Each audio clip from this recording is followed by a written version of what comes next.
Nah, kok ini bisa pejabat tinggi ya, pejabat tinggi kok sebuah kementerian, dan ini semakin menguatkan kita bahwa ternyata praktik begal saham itu benar. Halo, selamat siang, kembali dengan saya Alvin Lim di acara Quotient TV. Teman-teman, hari ini kita mendapatkan seorang narasumber yang tidak lain adalah insan pers, teman-teman ya, insan media. Dan kita mau mendengarkan pengalaman insan pers ini, bagaimana beliau dalam menginvestigasi sebuah perkara, sebuah berita ya, terutama teman-teman berita-berita yang berkaitan dengan mafia-mafia hukum nih teman-teman ya. Jadi kan teman-teman sudah dengar seremnya ya, seremnya mafia hukum, tapi ini kan biasanya dengernya itu dengar baca atau bagaimana. Nah, ini kita bisa mendengar langsung dari orang yang meliput nih teman-teman ya. Baik Pak, bisa tolong diperkenalkan namanya dan latar belakangnya Pak? Ya, terima kasih Pak Alvin. Perkenalkan, nama saya Jackson Simanjuntak. Sekarang saya ada di Apa Kabar Co.id. Baik. Dan sebelumnya saya di Apa Habar ketika kita melakukan liputan mendalam terkait dengan aksi begal saham ini Pak. Gitu. Baik. Itu sih mungkin yang bisa saya jelaskan gitu. Oke. Dalam aksi begal saham ini nih, ini berita yang sekarang ini lagi mencuat ini ya Pak ya, lagi viral di mana-mana dan banyak juga yang bertanya kepada saya ini ya, bagaimana kok Indonesia yang katanya negara hukum, tapi prakteknya ini kok katanya ya kan, ada begal saham, ada illegal logging, ada illegal mining di sini ya. Jadi hal-hal seperti ini Pak bisa coba tolong diceritakan. Bagaimana sih Bapak bisa sampai untuk meliput illegal mining tersebut Pak? Atau begal saham tersebut Pak? Iya, oke. Terima kasih Pak Alvin. Nah, jadi sebenarnya pada awalnya itu ketika KPK ya waktu itu Pak menetapkan Wamen Kumham Hedi Hiarits sebagai tersangka kan. Baik. Gitu. Nah itu kan ya ada kasusnya dengan pengambil alihan saham CLM kalau nggak salah, Citra Lampia Mandiri. Baik. Nah tapi kan kalau di situ kalau nggak salah KPK menyidik terkait dengan gratifikasi atau suap kalau nggak salah Pak gitu. Nah, nah jadi kita tergelitik untuk bertanya sebenarnya bahwa jangan-jangan praktik-praktik seperti ini tuh sudah lumrah terjadi, dan yang uniknya itu kali ini berdasarkan itunya KPK, pelakunya adalah pejabat publik sendiri gitu. Baik. Pak, dari pihak Kementerian Hukum dan HAM. Ini menurut kita sih ini jadi atensi besar ya yang harus kita highlight gitu, bahwa kan kalau biasanya kan yang pemainnya bukan negara lah istilahnya, ya, oknum lah misalnya. Betul. Gitu ya. Nah kok ini bisa pejabat tinggi ya, pejabat tinggi kok sebuah kementerian, walaupun kemarin pra peradilannya menang kan gitu, walaupun itu jadi pertanyaan juga kan buat kita gitu. Benar. Nah dari situ sih Pak sebenarnya kita mulai tergelitik gitu. Kalau bukan tersangkanya seorang wakil menteri mungkin kita biasa-biasa aja gitu. Baik. Kayak gitu sih. Nah kalau Bapak lihat, apa Pak yang menarik Pak tentang hal yang dilakukan oleh wakil menteri ini? Apakah ini adalah modus yang memang biasa dilakukan, ataukah ini sesuatu yang luar biasa? Makanya mungkin dugaan suapnya besar, atau bagaimana Pak? Apa yang membuat ini tuh spesial gitu loh? Ya, nah selain dia menteri. Nah kalau menurut KPK sendiri kan ada besaran uang kan kalau nggak salah, ada sekitar 7 miliar kalau nggak salah. Selain angkanya yang besar ya, ada uang yang besar di sana gitu. Tapi nah ini kan sebuah praktik yang menurut kita itu agak unik gitu, karena bagaimana perpindahan saham itu yang dilakukan dengan mengganti susunan kepengurusan di dalam akte yang disahkan oleh Dirjen AHU, karena kan sebuah perseroan kan dia butuh pengesahan dari pemerintah, dan dalam hal ini kan Dirjen AHU Kementerian Hukum dan HAM gitu Pak. Nah jadi kita merasa bahwa ini sangat menarik kan, kenapa Dirjen AHU ini, Administrasi Hukum Umum ini bisa menyetujui begitu cepat dalam waktu tempo 1 hari kalau di kasusnya CLM itu kan Pak, yang kita tahu gitu. Nah, jadi jangan-jangan praktik-praktik seperti ini tuh juga ternyata terjadi juga di tempat lain. Nah, jadi sebenarnya kita pingin mengungkap bahwa benar nggak sih sebenarnya ada praktik begal saham ini? Karena kasusnya sendiri udah terjadi di PT CLM ya. Baik. Nah, makanya kita langsung berupaya untuk mencari pembandingnya dari perusahaan lain itu. Baik. Gitu. Kayak gitu. Oke, jadi ini kalau saya lihat Pak ya, maksudnya kok bagaimana seseorang yang awalnya bermula dari hutang piutang, dia mau bayar hutang juga nggak boleh, sahamnya dibegal, diambil, orangnya dimasukin penjara. Ya itu pertanyaan yang paling umum sebenarnya, kejam Pak. Sekali ya, kejam gitu sekali sebenarnya gitu. Makanya akhirnya kita mengangkat cerita dari narasumber kita ini, bagaimana sahamnya diambil alih dengan sedemikian rupa dengan melibatkan banyak pihak, salah satunya kurator kan, dan termasuk juga di awalnya ternyata pengambil alihan saham itu kan tidak termasuk yang aset yang dijaminkan sebenarnya, tapi ternyata itu jadi dipaksakan seperti itu. Nah, itu menurut kita bahwa ini ada suatu ketidakadilan dan negara di situ ternyata ikut bermain gitu. Itu sih Pak yang kita temukan gitu. Dan ini semakin menguatkan kita bahwa ternyata praktik begal saham itu benar ternyata gitu. Jadi kalau mungkin KPK tidak mengungkap tidak menetapkan Pak Edi Hiaris itu sebagai tersangka, mungkin kita nggak tahu ini gitu. Baik. Ternyata pas kita telusuri, wah ada lagi ini ternyata gitu. Baik, jadi dugaan kuatnya di situ ya Pak ya. Iya. Jadi ada kemungkinan oknum kurator yang bermain di situ. Yang bermain.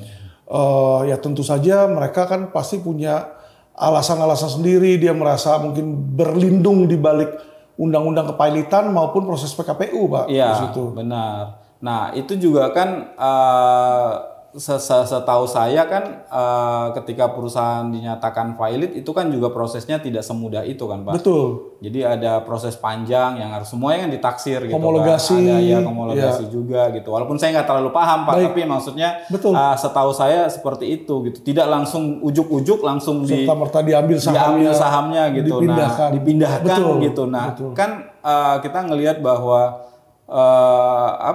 ini sangat sewenang-wenang seperti itu. Jadi akhirnya kita merasa bahwa ya ini layak lah untuk kita beritakan gitu, bahwa ya biar yang lain juga aware juga gitu.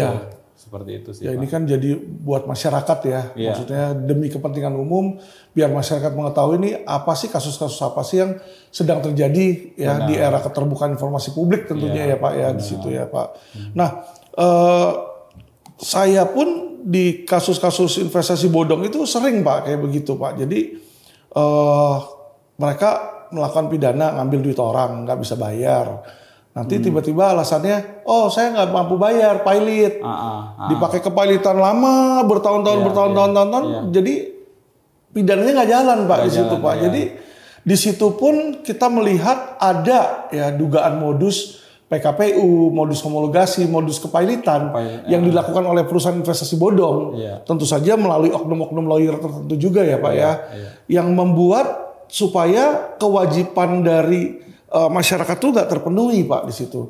Di sini terjadi hal yang sama ya Pak ya, kurang lebih ya. Kalau kita lihat sih seperti itu Pak, karena sebenarnya kan kalau dari ini kan sebenarnya berawal dari kasus utang piutang juga ya kalau nggak salah awalnya kan, dan ini ketika mau dilunasi ternyata nggak boleh gitu. Terus pas mau dilunasi ternyata si pemberi pinjaman kalau nggak salah itu menaikkan bunganya sampai tidak sangat rasional. Jadi itulah jadi dasar mereka untuk mengambil alih dengan melibatkan si kurator kayak gitu. Bukankah biasanya kalau ada utang piutang itu biasanya ada yang namanya PK Pak, perjanjian kredit. Iya. Jadi di mana perjanjian kredit itu dia kasih tahu siapa peminjamnya, siapa yang pinjam jumlahnya berapa, bunganya berapa, itu apakah ada Pak? Ya harusnya ada, dan harusnya kan dia berpatokan ke situ Pak. Iya, harusnya kan itu yang jadi dasarnya kan. Bukan jadi mengambil alih saham dari perusahaan tertentu ini gitu. Jadi kan kalau misalnya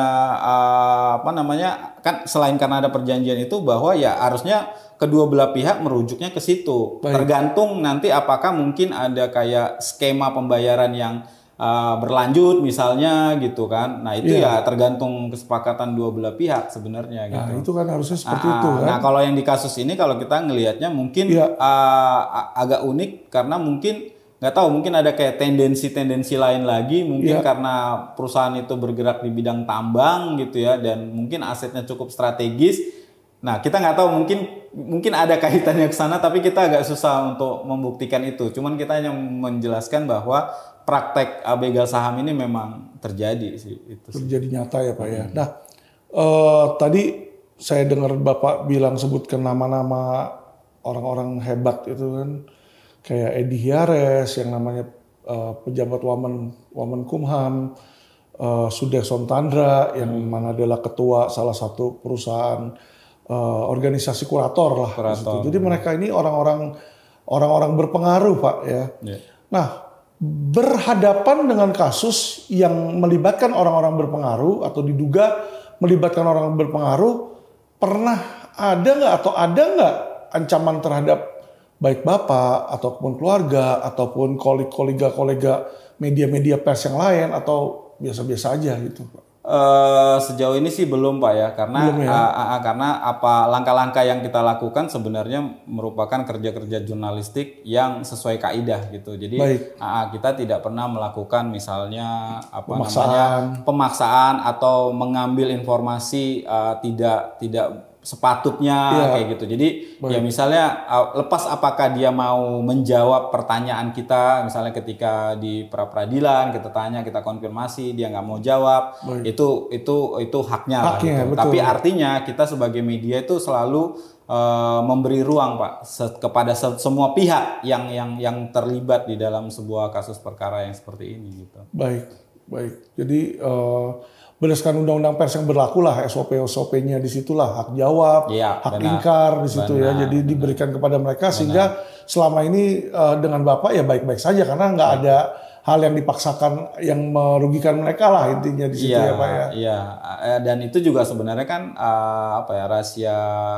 maksudnya rahasia umum di domain publik yang sebenarnya ya bukan cuma kita yang memberitakan gitu. Jadi banyak juga media teman masalahnya kan kita memberitakannya ibaratnya secara holistik ya, maksudnya kasusnya utuh gitu kan. Kalau yang media-media lain kan mungkin berdasarkan sebuah peristiwa yang sebenarnya agak skater yang berserak-serak kan. Jadi jadi kan mungkin publik melihatnya tidak utuh gitu Pak. Kalau kita karena kita bisa ngerangkumnya ya kita bikin secara utuh kayak gitu sih. Sehingga kita menampilkannya dengan laporan khusus itu gitu.